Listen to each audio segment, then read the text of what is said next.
Now, in my study of these sites, these men's rights sites, women's rights sites, it comes down to dating and sex. That's the most important thing in all of it. Dating and sex. These words are used interchangeably. With the dating comes an expectation of sex from both sides, or a possible future expectation of sex.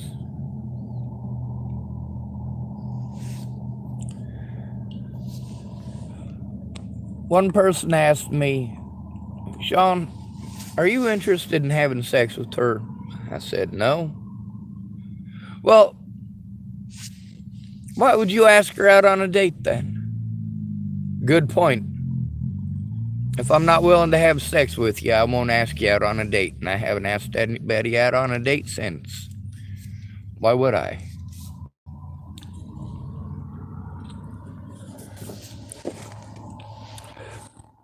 Nearly all of these sites focus on, still, what women want to focus on. Even these men's rights sites. They get on there and they try to tell women, hey, you know, maybe if you would lower your expectations a little bit. You shouldn't have to? Well, that's why you're alone. You used your cute and innocent thing until you hit 35. If you're lucky. But at 35, that's about a man's bullshit cutoff point. But, lucky for you, 35, you're going through a whole lot of hormonal changes, and you're horny like a teenage boy. And society allows you as a female to go have sex with teenage boys. Ew. Just like when you were 14 years old, being told that you're more mature than the boys. Maybe even mentally at that point, you were more mature than the boys, but you never advanced past that because you got stuck in the junior high mentality of girls are better than boys, we're smarter than boys, we mature faster, so we're more betters in every ways. It's simply not the case. And you don't realize that till you hit 35 and you start really, really aging. You start getting those wrinkles and noticing things sagging in different places. Now, you spent all of your 20s and majority of your teens trying to look good. You know the life of being an object because you made yourself an object. You objectified yourself in what you wore. I'm sure you've noticed I don't have fake teeth. I don't have my face cleanly shaved or my head cleanly shaved. I don't have a toupee or hair club for men. Not that I'd have the money for that shit to begin with. I'm worried about survival. I'm not worried about a potential mate. The majority of these things out there are for simps, both male and female. Some of the most beautiful women that I've known in my lifetime were not beautiful. They were just pretty. And as soon as it faded, so did they. People forgot they fucking existed. Okay, you got a shitty attitude, but you're really pretty because you painted yourself that way. Sure, you're good for a night worth of sex. But beyond that, you got a shitty attitude. Why would he invest more than a night? And then, when all he invests is one night, it's people like me that you're going to take it out on. And all of these sites, both men and women, focus on the dating part, not the friendship part. When they talk about relationships, they're very specifically talking about relationships. Whether you hit or miss makes no difference. That's what they're talking about, both the men's and the women's side. Both sides are extremely sexist. So we've got all these 20-somethings getting on TikTok and YouTube and Facebook and all that, and doing the whole look at me, I'm a Pomeranian, look at me routine. And then it's, oh my God, I can't believe men look at me. I can't believe they look at me. Well, you're going out of your way to sell an image of sex.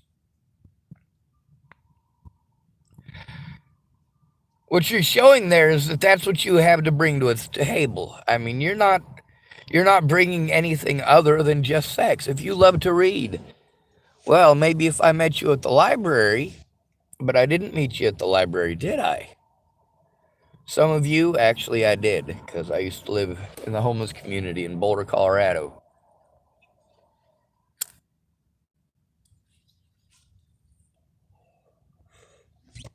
And as far as public buildings go, I've probably spent more times in libraries than any other public building.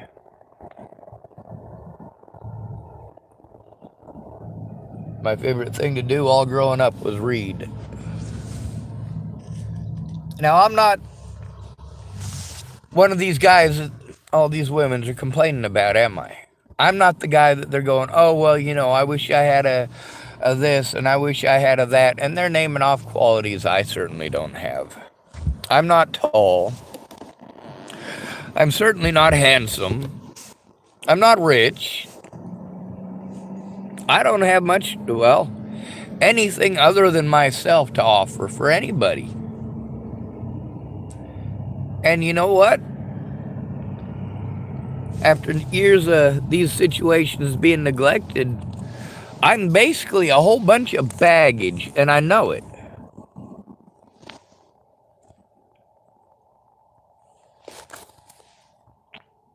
I always wanted kids, but my reason for having kids is valid and it stands. No responsible human being would bring a child into this world. No responsible human being would do that to another human being. That is an entirely irresponsible thing to do. Now, there's a lot of women who, because of the man that they chose,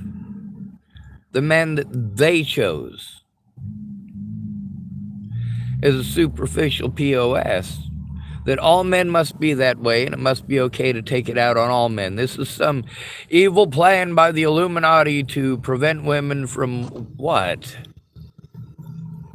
I mean, seriously, all of these crazy cockamamie ideas, no.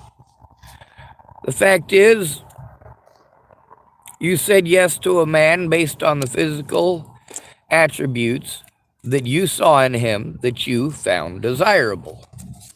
Whether or not it is healthy for you to find that desirable is not my place to debate. The fact is, however, that it was your decision. The 80% of guys that are out here lonely, their loneliness doesn't matter, does it? And then we've got these fat women, entitled fat women, right? Are fat men allowed to say those things and be like that? No. No. You take a look at the Facebook and the TikTok and the YouTube, and you see these women's groups and the things that they say about men. And then, of course, you see these men's groups. If they say the very same things about women, they're going to get taken down. Even the algorithms are sexist. Facebook doesn't want to get sued. Nobody wants to have a whole bunch of women's hate groups breathing down their throat because they didn't bow down to every will and command.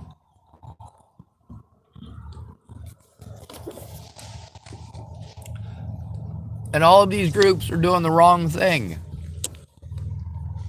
These men's rights groups think that women are going to watch their fucking channel. Like these man-hating lesbians give a fuck enough about your channel to watch it and go, oh, holy shit, men really are human. No, they're not going to fucking do that. They don't give a shit. And then the women who hate men because while they were younger and superficial and preying on that superficial thing, they were only attracting superficial men. And then later on, those superficial men are going to leave. They're going to move on to somewhere else because they're superficial. And the things that you built your life on were built on being that superficial person. How many women do y'all know in their early to mid 30s in a college town try to dress themselves up like a Catholic schoolgirl to go to the bar? Show a little extra cleavage, show a bra that comes through, tie your shirt in a little knot at the bottom, do the whole Britney Spears thing. Oops, I did it again. I played with your heart. Got lost in the game. Oh, baby, baby.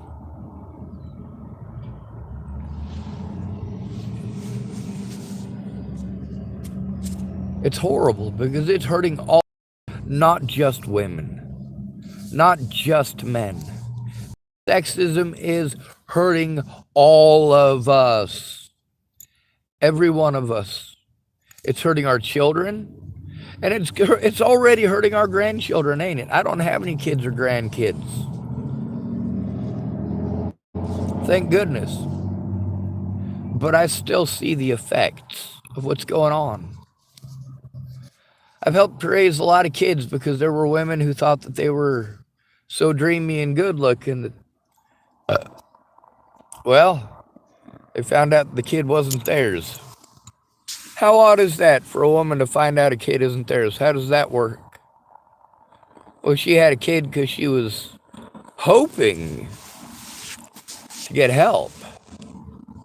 But then when you don't know who the father is, the state's kind of like, all right, well, we would try to do something about child support, but now what are we supposed to do? And it sucks that a woman can get stuck in that situation. It also sucks that so many women are getting stuck in that situation because they're trying to be gold diggers. There's a woman I know named Jackie Martindale, and she once said to me about her looks and the way that she used them. She said, you know what? I'm not going to have my looks forever.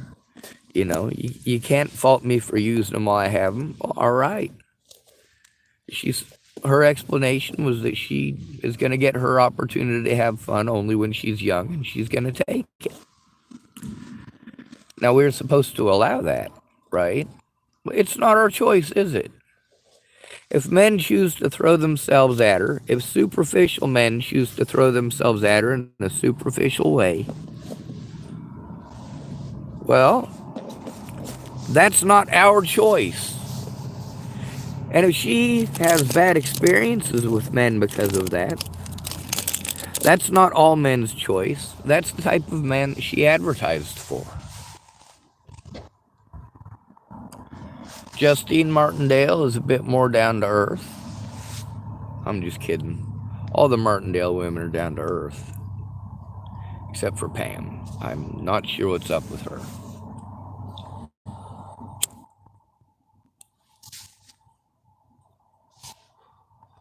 Very sweet lady. But also, here's something a lot of people don't look at with the Martindale family. Rick is short. He is good looking. He's got a good equilateral sense of proportion. The only thing messed up is his teeth a little bit. And only barely noticeable. He's got a beautiful smile. He's just really short. He's shorter than I am. I'm 5'9" on a good day. But I hunch most of the time, so I'm about 5'6" or 5'7". And then there's the fact that he's still shorter than me. So he's shorter than 5'6" or 5'7". But he was desirable. Why is this? Well, he come from a family with money. He was also into going to the same kind of places that Pam was. They met at the Grizzly Rose in Colorado, Denver, Colorado.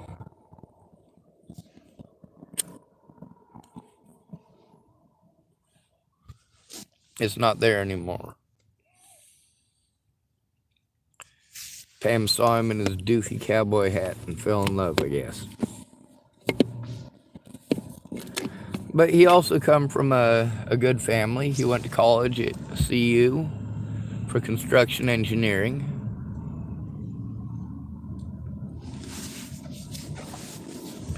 His family already had a construction industry up and going, and a construction company, and it was just natural for him to fall into it. He had a family legacy and a family understanding to go to and to fall back on, and many men don't have that. The 80% of men that you're not interested in, let's look at it. How many of these entitled women think that they're owed the top 1% of men? Less than that. The top 1% of 1%. Because you're looking for a man who's making six figures, is young, tall, good looking, intelligent, and kind, and will be your simp. Has lots of money, will take you on vacations. Good luck with that. Then we've got fat women who are telling us that these good-looking men owe it to them to give them a chance. Well, what about the 80% of men who you are ignoring? You believe as a fat woman that your value as a human being is greater than that of the 80% of men that other women are ignoring too. Most men are not in relationships. Not equal relationships anyway. For many of us, when we see these sites that you make about dating and about sex, you get to see how one side calls it one thing and the other side calls it another, but then you look at what they're wanting and what they're providing, and it's the same thing. Like me being asked the question, why would you ask her out if you're not willing to have sex with her? Good point. Well, part of it is, why was I willing to have sex with Jamie Curtis? By the way, I would have lost my virginity to Jamie Curtis when I was 29. That's right, 29 years old. Now, Jamie Curtis, she's 6 years younger than me, so that would make her 37 this year.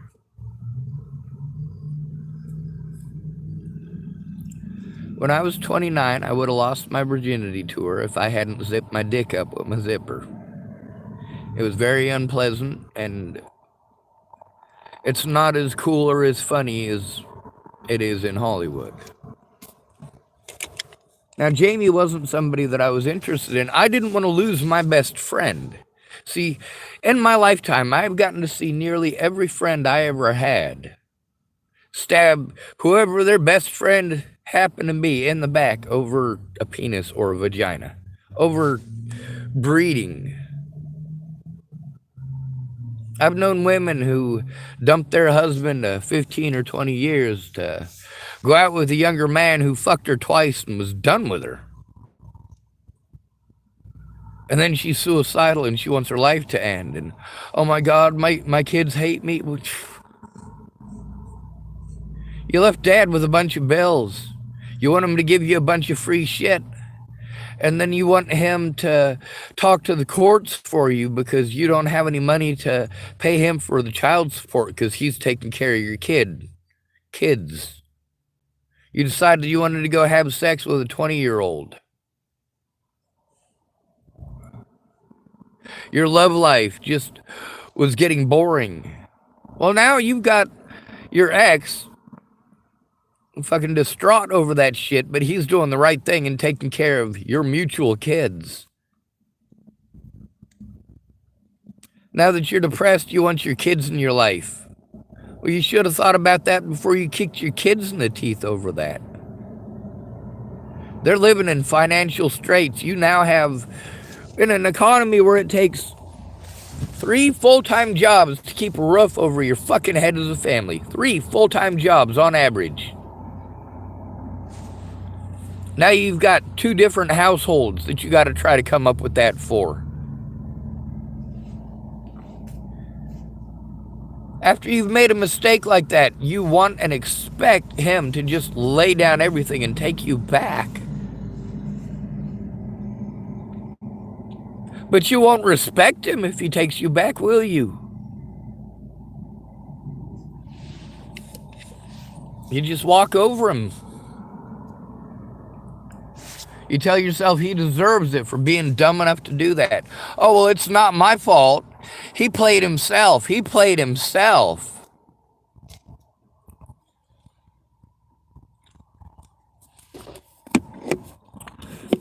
When you're doing that shit with people that you supposedly love, what about those of us, your friends, who only exist when you want something? The ones who you believe that pretty words and advice are going to fix it, but you won't listen.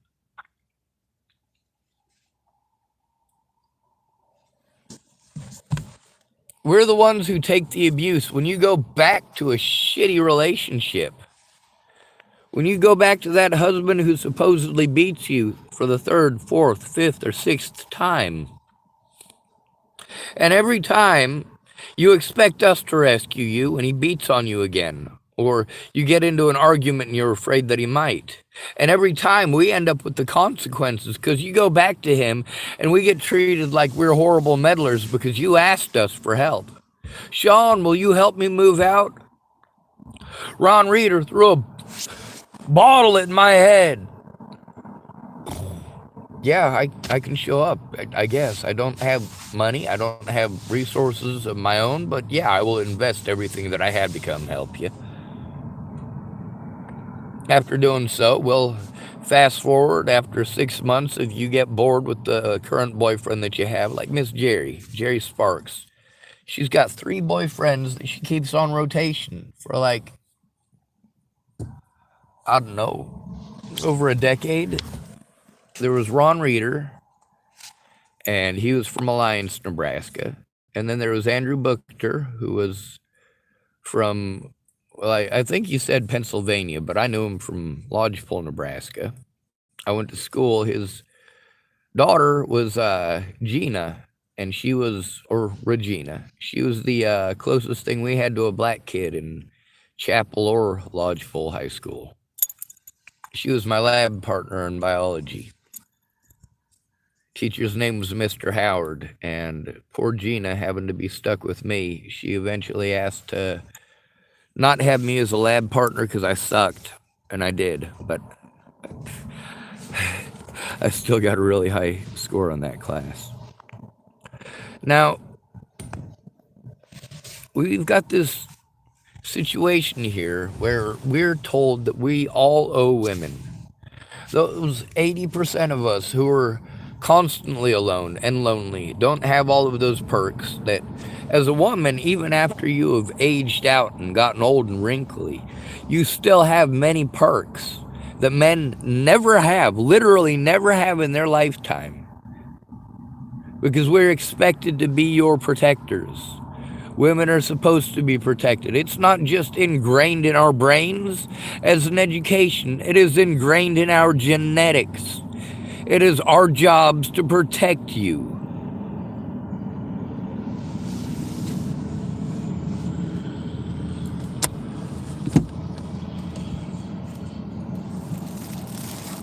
Now, when a person is alone, how many of you women posting up on the YouTube and the TikTok, now that you're older, complaining about how men only want a woman who's young and pretty? And did you or did you not play on that while you were young and pretty?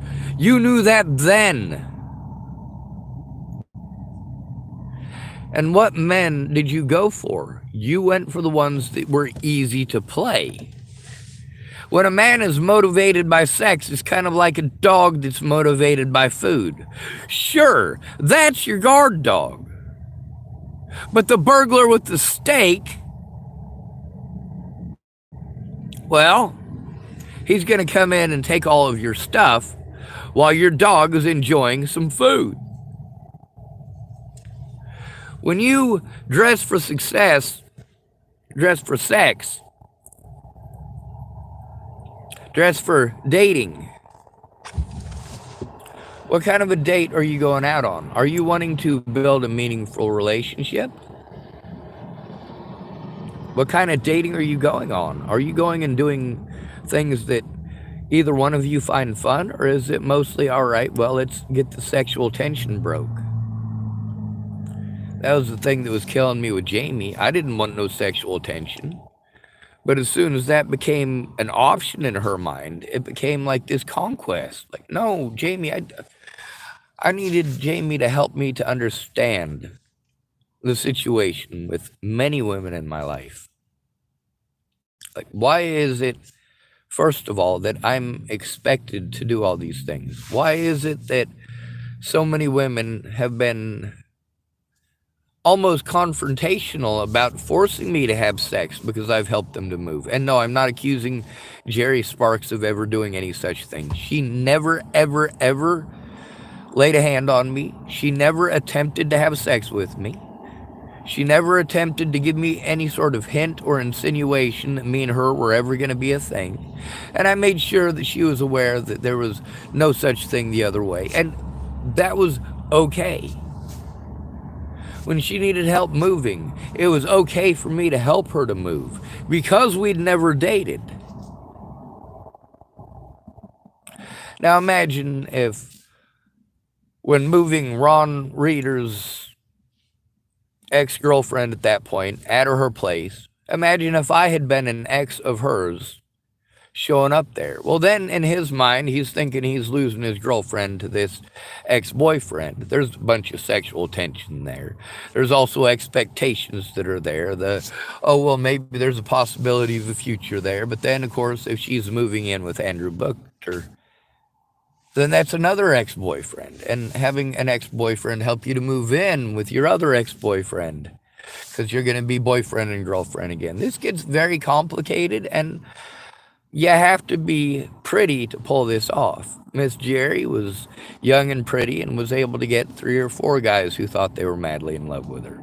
So for many years, she was able to play them off of each other. When she'd get bored with one, she'd move in with another. And with me helping her out and also helping her family out and her ex-family out, it became very much a lot of work to try to be friends with her, to try to be a good friend. When she would complain that people wouldn't help her with this or wouldn't help her with that, a lot of times what it came down to is that, all right, she'd go down to dudes and she'd go drinking with guys at the bar. She'd dress herself up pretty to go to the bar. And then, of course, those guys at the bar aren't going to help her with any of those things, not unless they think they're going to get laid. And that's not in every single situation, obviously. Once in a while, you run into somebody that you were friends with back in the day and her husband, and she volunteers her husband up. Yeah, my husband will help you move out of that asshole's house.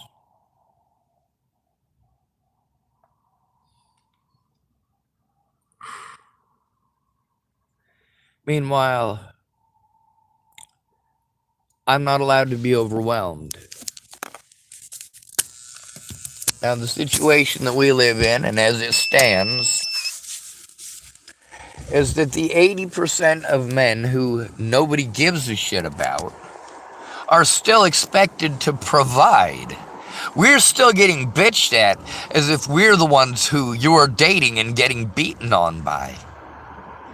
You're treating the 80% of men who none of you wanted to fucking begin with like we're at fault for your bad dating decisions. There's the 20% of men that you're going to give a chance to, or likely to give a chance to. And what guys are those? The ones who are good looking or make a decent amount of money. The things that are desirable in today's age as far as what it takes to take care of a family, to protect them, to keep a roof over their head and food in their bellies. You're protecting them from the elements. You're protecting them from starvation. And just by being there, you're preventing them from being victimized by others. There's women that I know that have asked me to go out on dates with them, not because I was supposed to be a date, but because they wanted to legit go and hang out with friends, and it was easier to say, well, I'm here with my husband.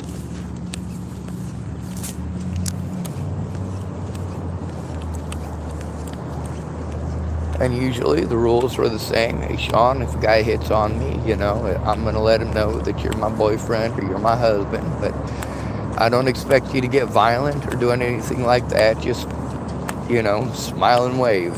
Smile and wave. Well, the reason for that is because at that point, if he wants to continue macking on her, that's when these ladies usually tell me, well, just smile about it. I'm not going to do nothing. I know I'm not going to do nothing. And legit, in that situation, they don't do nothing. They won't leave with anyone but you.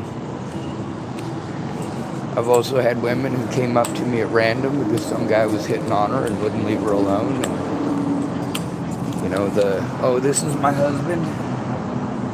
As long as it's not one of those women who comes up and says, all right, well, this is my husband and he'll beat your ass. Whoa, hold on a second. Ain't no need to get violent here. What's going on?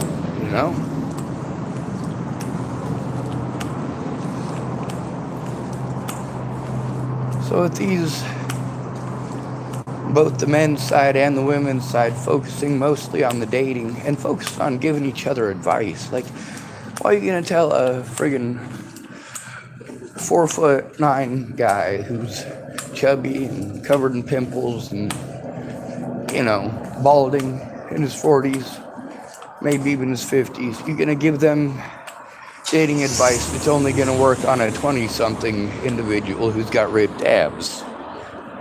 Do you stop to think or consider who it is you're telling this to?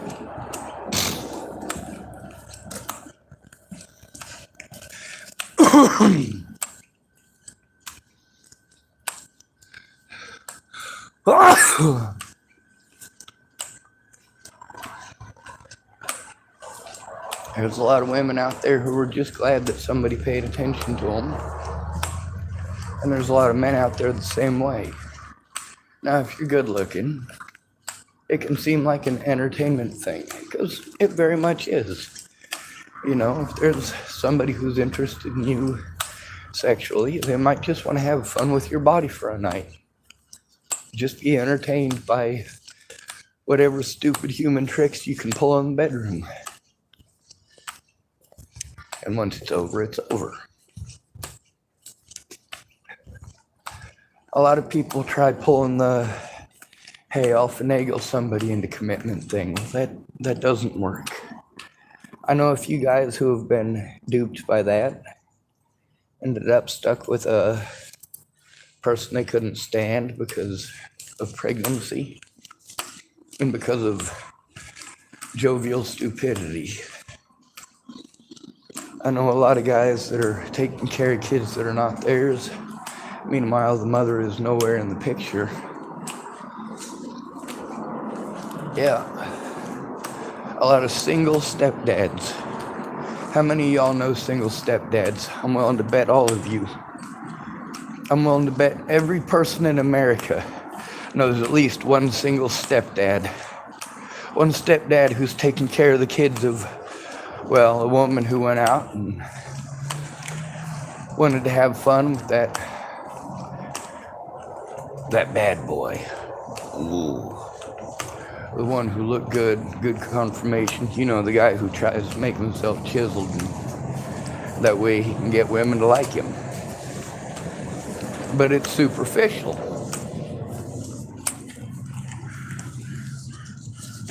Moist.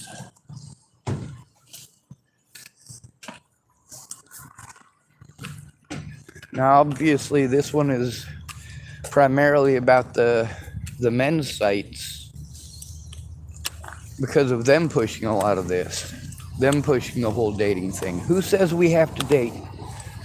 Who says that I have to be smoozing with somebody in order to help them out? Who says that should be an expectation or a required payment? Out of all the women that I have helped to move, I haven't had sex with any of them. I want you to think about that. How many of you women, after a man has helped you to move out of a shitty situation? Sorry, somebody was waving at me, so I nodded at him. How many of y'all have tried to give this expected payment of sex? not necessarily even after that. How many of you have been taught that sex is supposed to be a thank you? That that's an expected gender release? I mean, it used to be that that's a taboo. It's wrong to do that. It's wrong for a man to expect that. And it would definitely be wrong for a woman to try to give that. 1950s especially, both the man and the woman would have gone to prison for such a thing. Did you know that? That sort of infidelity.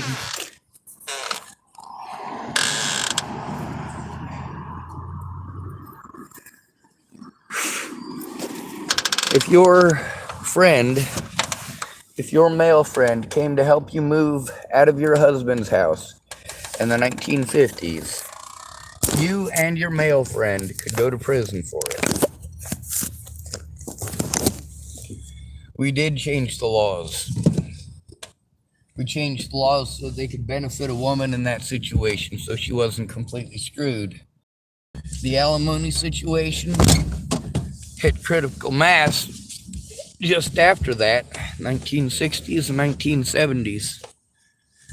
It got to the point where our economy was no longer sustainable because we had so many single women who were being paid alimony,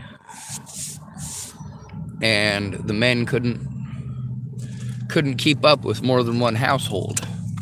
The 1950s were nice. One person could pay for the entire family to exist, to live, to survive. But then it escalated. We've got all these men's sites wanting to talk about men's rights, but who are their primary audiences? The 80% of men who aren't getting any attention from women at all. The ones who are sick of that shit, but deep down they really still don't want to be alone.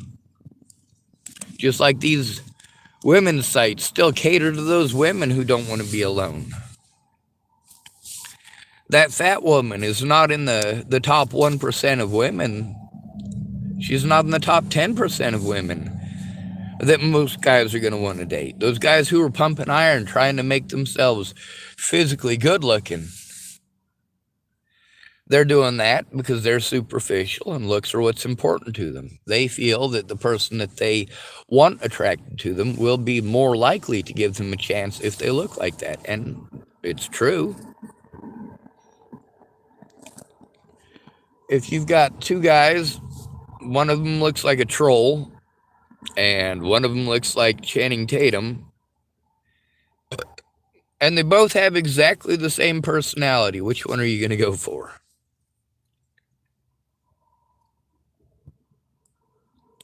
Which one are you most likely to approach? What are you most likely to talk to them about if you do approach them?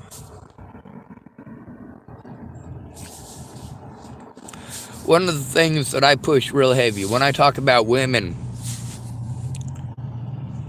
is that it's not all women. It's the top tier of women and the top tier of men that we're listening to. And the rest of us, both men and women, fight and vie for those people's attention because their attention is more important than the attention of our peers. That's right, people.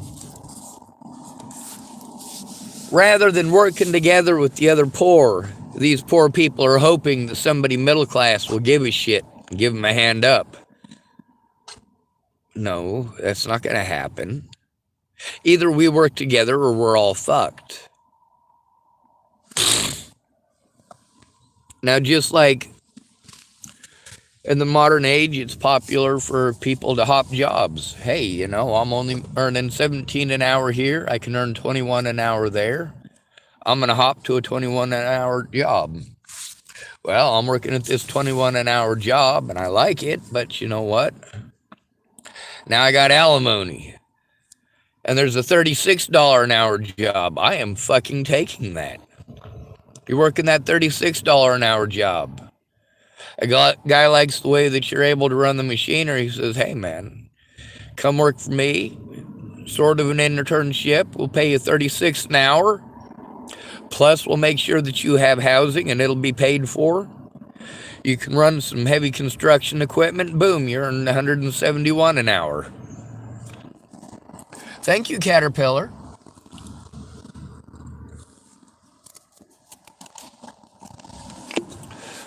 Of course, you couldn't have paid for the trade school in order to get that certification, but you ran into somebody who knew somebody, and you only did that because you were upgrading jobs. People are always trying to improve their own situations. All of us. But you guys always want to believe that your problems are so much worse than anyone else's. Like, oh, your life is horrible because you're about to lose your house. Well, what about the people who have never had one? You're angry because your husband is leaving you because you're not good looking anymore. Well, what about all those women out there that were never good looking?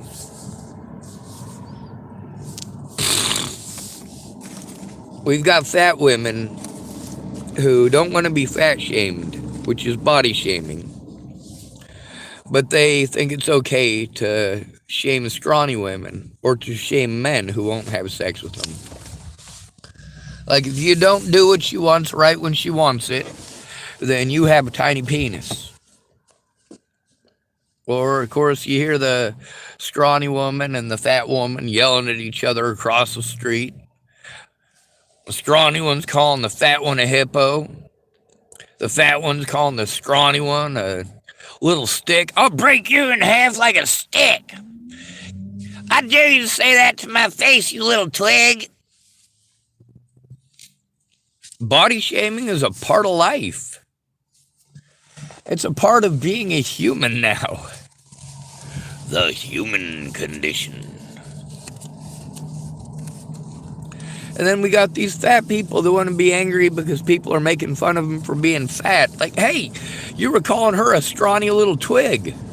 What'd you expect? So now she's a horrible person because she got fucking snarky back at your bitch ass? What the fuck? One of the worst kind of bickering that I can even imagine, because I don't really have to imagine it, is two women going at it. Because both of them will victimize the fuck out of each other, and both of them want to run around and tell everybody they're both victims. Oh, I'm her victim. No, I'm hers. No, I'm hers. No, I'm hers. And they're both going at each other and both going to their friends to get help fucking trying to destroy each other's lives. And it's just fucking crazy.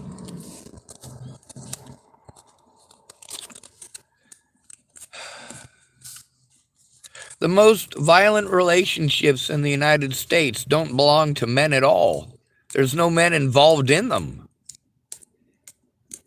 Lesbians have the highest rate of physical violence against one another in a relationship. That's because we've taught women that it's okay for them to hit a man once. She gets to hit a man once for free. Sometimes they think it resets every other second, though. Now, when you've got two women who are thinking in a relationship when it comes to that, oh, well, we're on equal terms. But when it comes to hitting, well, we're going to use the I'm a woman and you're the man in the relationship. So I'm allowed to hit you, but you're not allowed to hit me. And the other woman is doing the same thing back. So you've got two people who feel that they're entitled to hit people, but not to get hit back, who are hitting each other. And by God, they're hitting each other back. Oh, how dare they? This is not at all like dating a man where he's going to get hit over and over and over again until he gets sick of it, gets fed up of it, you know? Where a woman can nag and fucking yell and scream at a man fucking nonstop for years, and we're supposed to just take it. But if you stand up to her, it's emotional abuse. No, fuck you.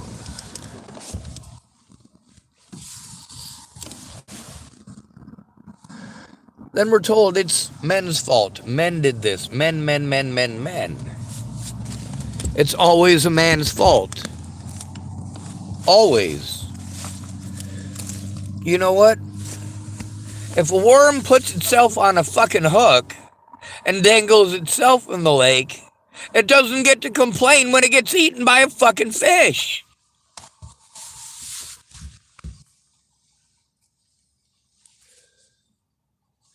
And we've got almost every woman in America trained to do this. When they're younger, they're trained to play off their youth and their looks.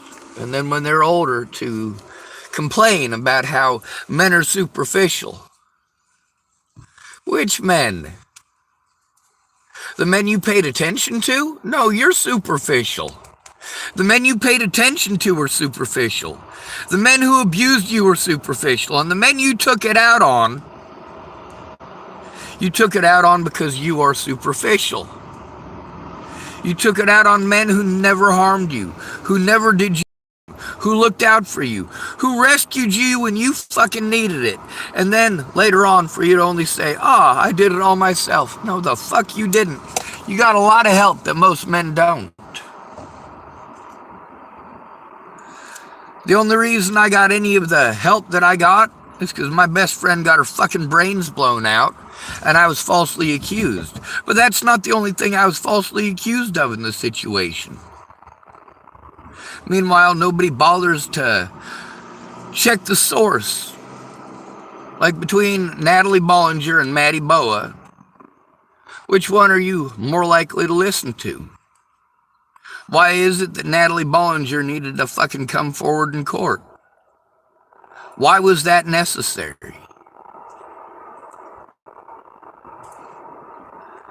Because Natalie Bollinger wasn't going to go fucking accusing me of that shit. She had real predators in her fucking life.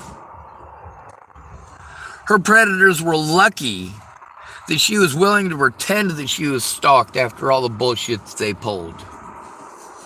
But the other thing is,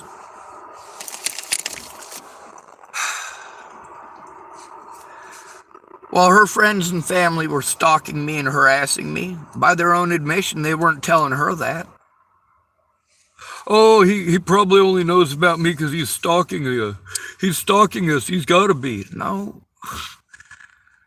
When you go fucking playing victim and not caring about the consequences for others, that's how shit like this happens. A man isn't allowed to say anything about it because he's a man. If he's victimized, he's mansplaining. The men that you continually throw yourselves at, and then you tell everybody what a horrible man he is, and then you complain 2 weeks later about how you need him, about how you love him, you really love him. Well, you just got done telling everybody and their fucking dog and their goddamn mama that your ex likes little boys, wears girls' panties, and you think he's gay. No, he doesn't fucking want you back. With the sheer number of women that I have recorded on my channel that came to me over Natalie Bollinger groups who have done this, I highly recommend that if your wife or girlfriend watches true crime shows or is into Chucky or dead clowns, run away now.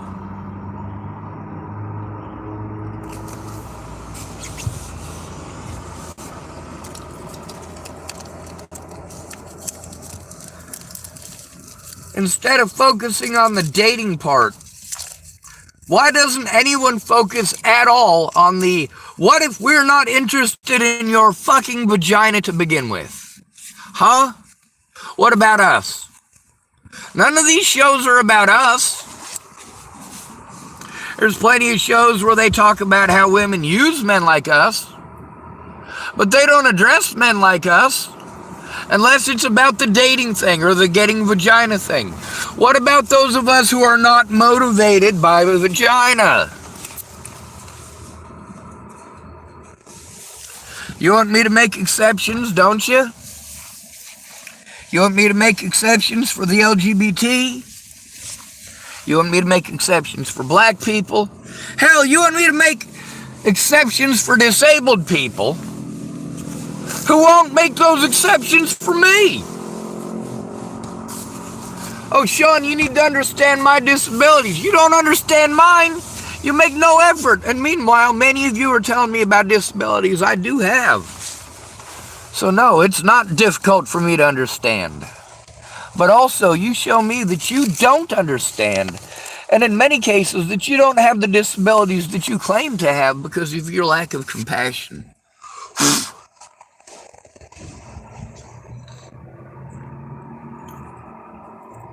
Most of the men that I know are not these monsters that women are claiming that we are.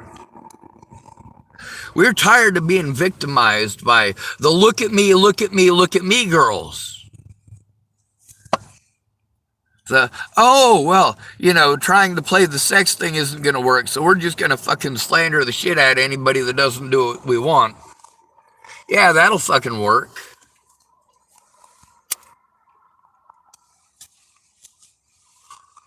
I give people an equal taste of what they give me.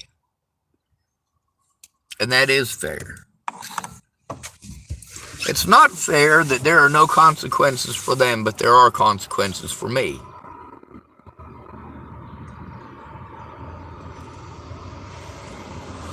People are allowed to assault me and there's no consequences. They're allowed to steal from me and there's no consequences.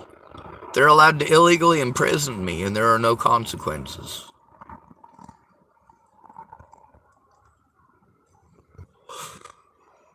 How the pendulum swings.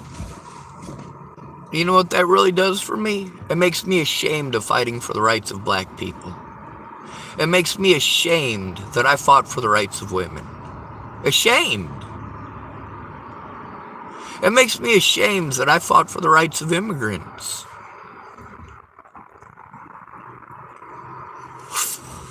Because I'm fighting for rights that I don't have. For people who don't give a shit about me. Does BLM give a shit about the white victims?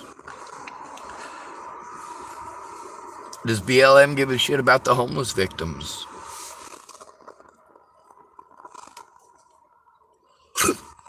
One of the most victimized people in the country are very specifically males, the disabled, and the homeless. Do you really think that it's appropriate for MMIW to claim that they're the most marginalized people in America? Do you really think that it's acceptable for black people to make that same audacious claim? Very specifically black men. Very specifically Native American women. No.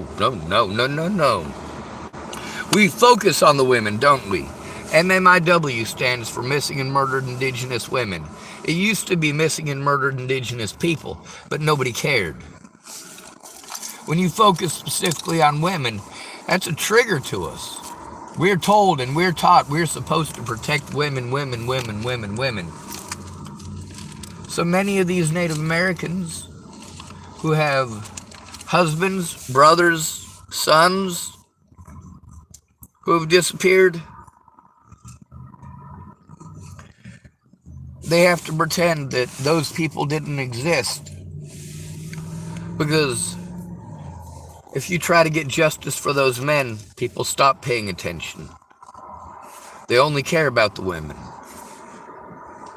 It's gotten to the point where if a woman wants to destroy a man's life and get free shit, all she's got to do is make one of those 3 lies.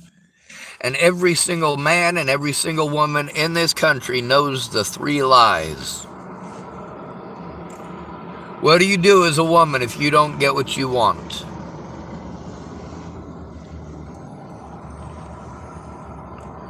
Those accusations don't work so good if a man makes them. But a woman, yes, absolutely she can.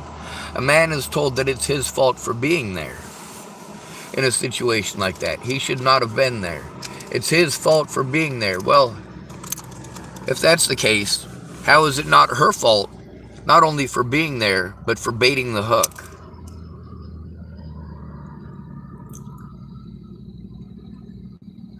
Now, obviously, there's lots of women out there who say, oh, well, the way that a woman dresses doesn't make it okay to rape her. Nobody's saying anything about rape. You're dressing to get looked at. You're dressing to get stared at. You're going to a place where you know that you are putting yourself in danger. And even more so by trying to dress in a provocative manner that is going to entice pedophiles. When you dress like a Catholic schoolgirl, what are you doing? What the fuck are you thinking? What are you advertising for? You are advertising underage sex. You are specifically playing up to a stereotype.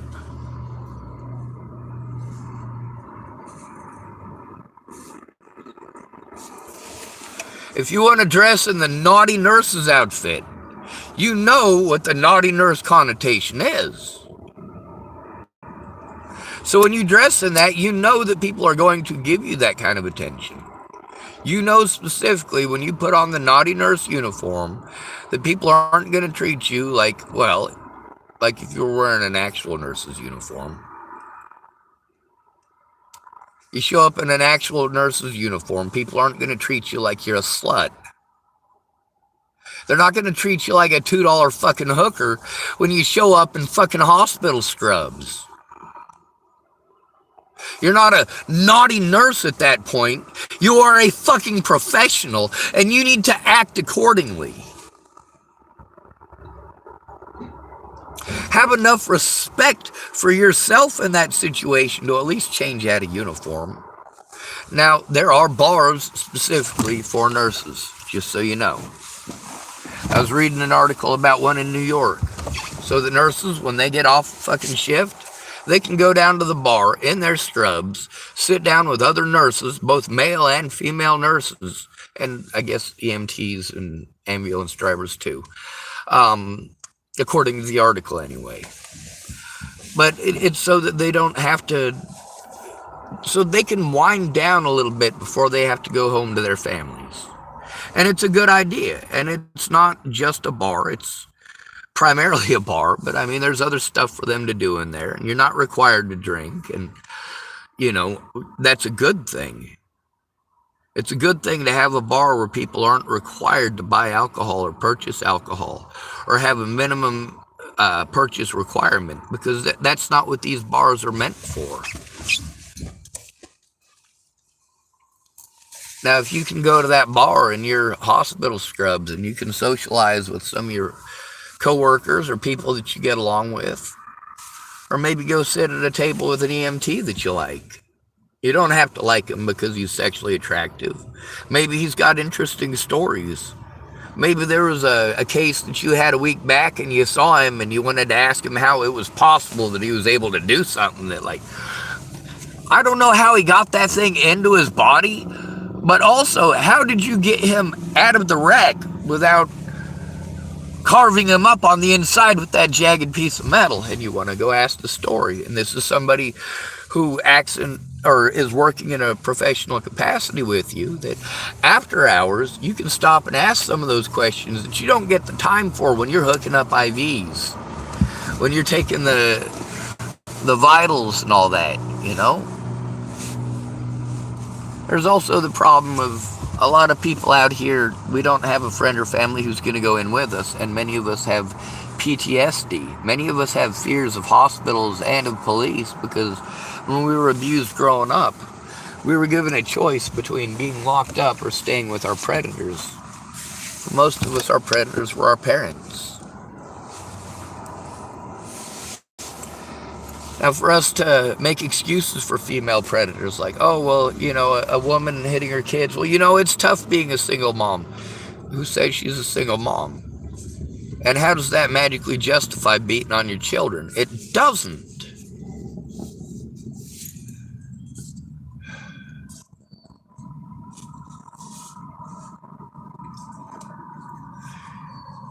Now, of course, we have to focus on the dating, don't we? It never focuses on the kids, does it? We get a few little comments here and there about the detriment to children. But for the most part, it's about how to get one of these people to want to date you. It doesn't focus on those of us who are taking the punishment our entire lives because you're all superficial. You want to pretend that you're not superficial when you want something from us. That's when we exist. That's when good men exist to you. You say, where have all the good men gone? Well, we're here. You ask us for help every time that you date one of these assholes, make stupid dating decisions, and then you want to complain to us about how all men suck. Well, you're never going to give us a chance.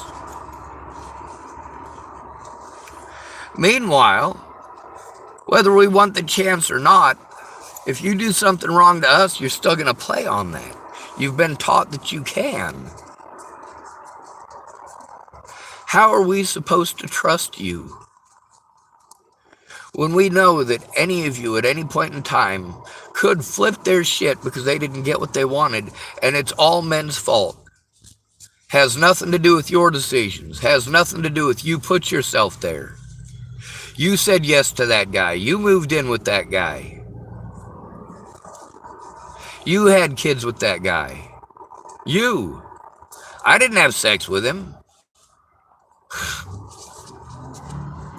You know why I don't have kids? I didn't run around having sex.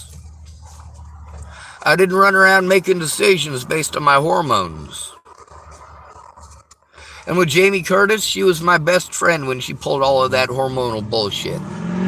Like I was some sort of goddamn conquest, somebody for her to fucking play. Well, after that, I didn't want to be anywhere near her. It's kind of like with Kimberly Jeffson. You know, with her family and stuff telling me about Michael McBee assaulting her and pulling her out of the vehicle by her hair. No, I didn't fucking like him. Now, her ex-boyfriend, Owen Johnson, said to me one day, well, you know, the thing with Kim is she knows how you feel about her. Like, how do I feel about her? Well, you know, every guy wants to date her. No, not every guy wants to date her. I had a thing for Alyssa Derry. I didn't mix people at that point. My friends were my friends, and anything beyond that was just stupid. Growing up in the system, you get to see what sex does to people and their brains and how well they're able to think. Which is to say they're not. I've lost a lot of friends that I had for 20 years or more over somebody that they thought was dreamy at the time. 6 years later, when they're getting beaten on, they're like, oh, I don't know what happened. We just kind of lost contact. No, we didn't lose contact. We didn't lose contact. You found a penis, and that penis was more important than a real lasting relationship. I'm not talking about a sexual or dating relationship. I'm talking about an actual lasting friendship. You have sex with whoever you want. But you don't get to victimize me because you had sex with whoever you want. You don't get to treat me like I'm trash because you're letting some dude fuck you who treats you like shit.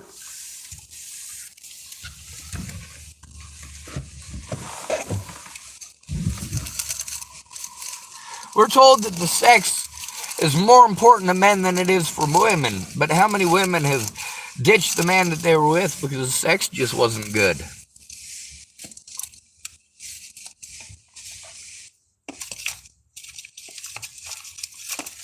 But of course, men, it's all on us. And then we've got these men's rights groups that aren't helping us out any, because they're only focused on telling simps how to treat women like shit well enough to get laid. And also complaining that, well, now men aren't allowed to... No, that's not true. It's not that men aren't allowed to approach women to hit on them. You're allowed to do that as long as she's okay with it. If she's not okay with it, well, then it's okay for you to walk away. It's okay for you to leave. But it's not today, is it?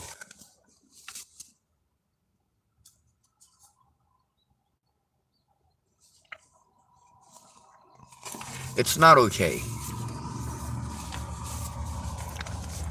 The rules need to be the same for everyone. If you're going to smile at a good-looking Channing Tatum type who walks up to you while you're dressed like a $2 hooker, and by the same means, could you just not treat a man who has a beard and a fat belly like he's some sort of perverted racist or rapist because he looked your direction while you're dressed like a $2 hooker? I can't understand how all these queens are ending up with these ugly men. It's because they're gold diggers.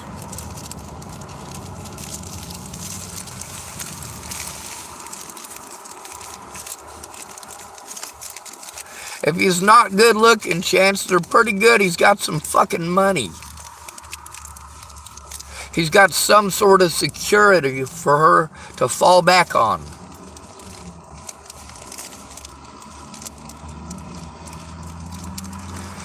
And just because an ugly man is walking with a good-looking woman Doesn't mean that they're dating. Doesn't mean that they're having sex. And just because she's a woman doesn't make her a queen. We live in the United States of America. We're kind of an anti-monarchy. So to teach your daughter that she's a queen is horrible. To tell these men advice on how to get women who are never going to be interested in them, but you're going to give these men advice anyway. And then you're going to give these women advice as if they're actually going to give a shit. No, they only watch your channel to find a reason to hate you. Same as they get on my channel, find a reason to hate me. Try to find some excuse why all of the horrible things that they've done for the last 6 years are somehow magically valid. They're not.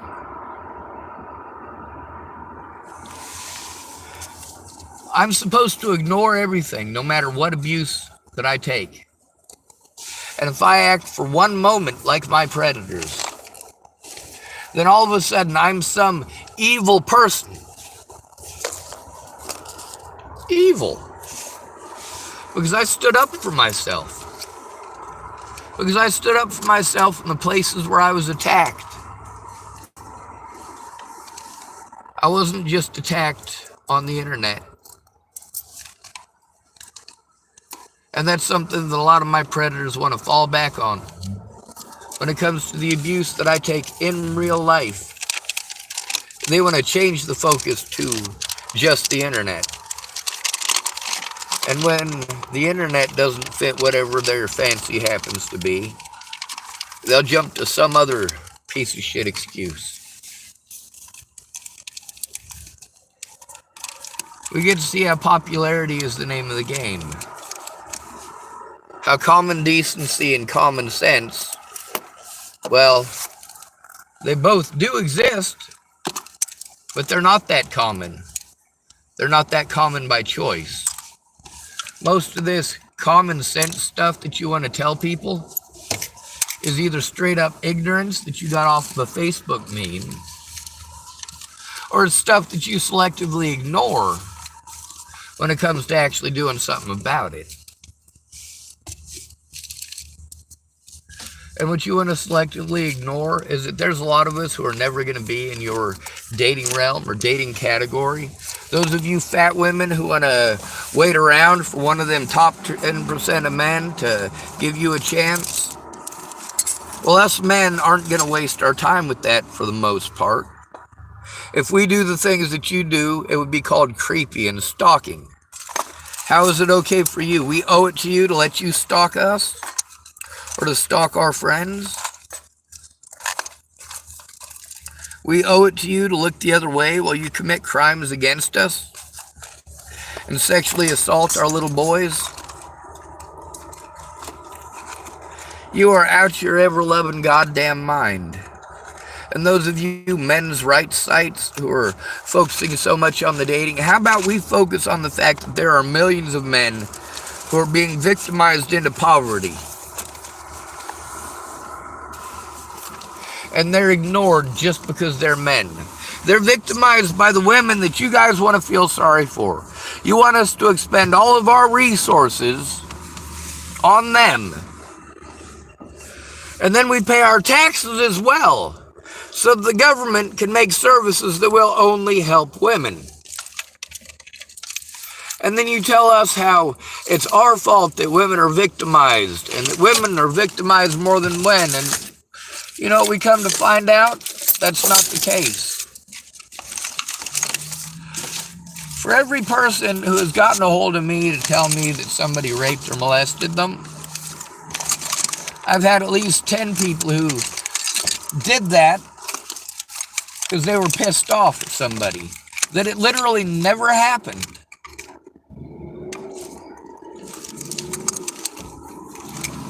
How many of these women didn't get their way? The man decided he was done with her fucking bullshit, and then she just outright slandered his name.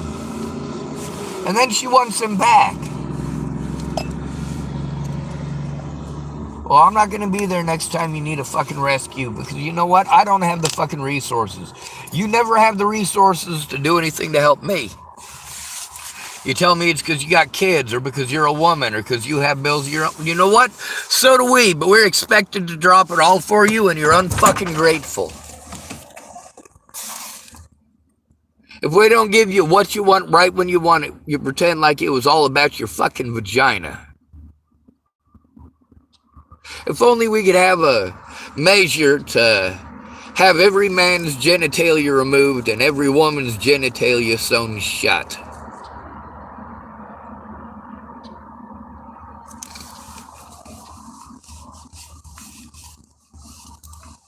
Knock it off with that fucking sex thing. Stop dressing like a fucking cheap-ass hooker, going to the fucking bar, and then complaining that ugly men looked in your direction.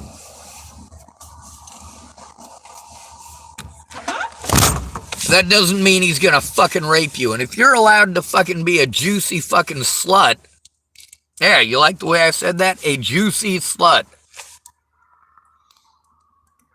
Then you have no right or place to demand anything of a man or to claim that all he's interested in is sex or that he is a bad person for having an interest in sex. That is what you are selling is sex. You are selling your vagina.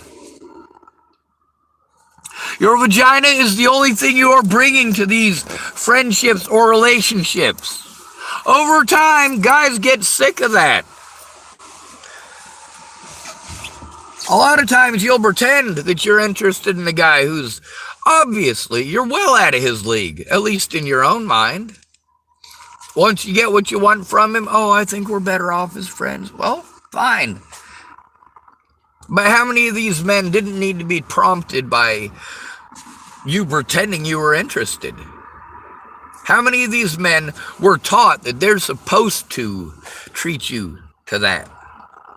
How many of us men were taught as children that our job is to protect you?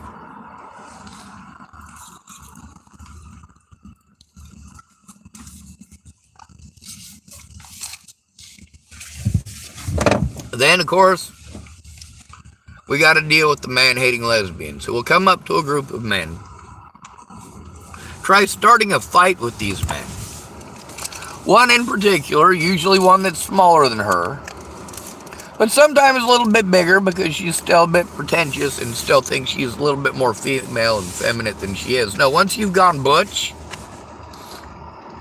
once you've gone far enough that you're trying to present yourself as a man and you're going to get an attitude like a man, no, that attitude is not like a man. Coming up to somebody with that shitty attitude is not like a man. That is confrontational. How many people from the LGBT community are catching flack not because anybody did something wrong to them, but because they're being confrontational? Going out of your way to be confrontational, to yell over other people who are trying to speak, to talk over them, to refuse to hear anything they have to say. And then you want to claim that you're persecuted. Well, of course you're persecuted. You're an asshole. You notice how people don't listen to me so well when I'm an asshole. But then again, when I'm nice, they don't take it seriously. It's not a big major issue unless I'm screaming. And if I'm screaming, I'm a bad person for screaming. Oh, and then it's my fault that I don't have the help that I need because I don't have a family, because I didn't go fucking everything with a hole between its legs in my youth. I had other responsibilities. You like that word? You say, oh, well, that's a choice. You're right. You're right, it is a choice. When my mom was spending money on drugs and well, not on alcohol. She was a cocaine addict. But when she was spending all that money on cocaine that my stepdad was earning, my mom's got kids. Why wasn't she taking care of her kids? Because she was busy doing what's important to her, cocaine. Why did my dad go to prison? Addiction to cocaine. He was selling it. claimed that the cop just had it in for him. Well, that might have been true. Maybe it wasn't, though. I mean, he was selling it. Whether the cop had it in for him or not, why did the cop have it in for him? Was it because he was a homeless man? No, my dad's never been fucking homeless. Are you shitting me? The closest he's been to homeless is driving from Washington State to his apartment in California. That's the closest he's ever been. He don't know shit about the life. He's always had women that he can fall back on and take advantage of to get what he wants. So obviously, I'm not pretending that only women do this. Women are just more likely to get away with it. God damn, I am out of rolling papers.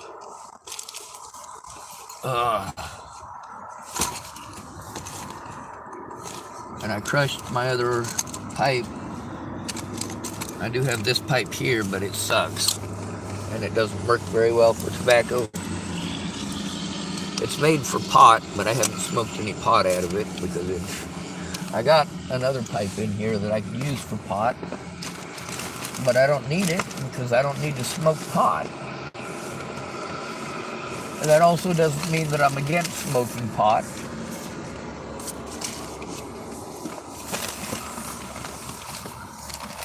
If you choose to, that's on you. If you're doing so at the detriment of your children, yeah, that's pretty fucked up. But that's the same with any drug, including caffeine or nicotine.